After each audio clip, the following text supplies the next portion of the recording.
ஒரு கருங்கோடு அது பிரிட்டிஷ் காலத்தின் அடிக்காலத்தை பிரதிபலிக்கிறது. சந்திரனை மறைத்த இருளில் மூடியிருந்தது. அந்த இருளில் சங்கிலிகளால் கட்டப்பட்ட ஒரு மனிதன் சுப்பிரமணிய சிவா அமர்ந்திருக்கிறார். அவரது உடல் சோர்வாக இருந்தாலும் கண்களில் ஏக கிராமம் அழகான தீப்பளிங்கு கொண்டிருந்தது. காவலர்கள் வந்தபோது அவரை இழுத்து அழைத்துச் செல்கிறார்கள். சிவா தடுமாறினாலும் தனது பரிதாபத்தை வெளிப்படுத்தாதே கீழே பார்க்கவில்லை. உன் பேச்சை நிறுத்து, புரட்சியை நிறுத்து என்று முன்வந்த அதிகாரி கோபமாக கத்துகிறான்.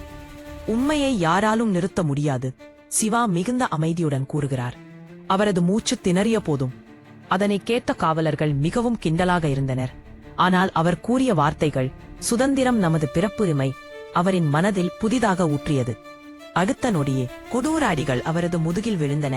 ரத்தம் சோறுகிறது, உடல் வலியில் நடுங்குகிறது. ஆனால் அவரது பார்வை அது வலியில் நடுவிலும் அசையாமல் இருந்தது.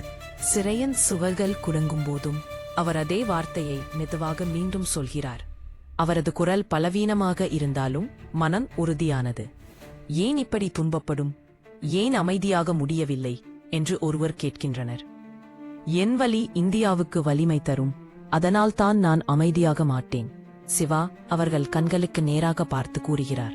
மீண்டும் அவர்கள் அவரை அடிக்க முயற்சிக்கும் போது சோர்ந்த உடலை தாங்கியபடி சிவா எழுப்பு முயற்சிக்கிறார். சங்கிலிகள் ஒலிக்கிறது. இந்த முறை காவலர்கள் பின்னடங்குகிறார்கள்.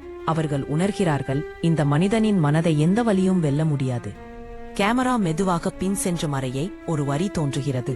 சுப்பிரமணிய சிவா வேதனையை தேர்ந்தெடுத்து மௌனத்தை மறுத்த மனிதர், இந்திய சுதந்திரத்துக்காக தனது உயிரையே அர்ப்பணித்த வீரன்.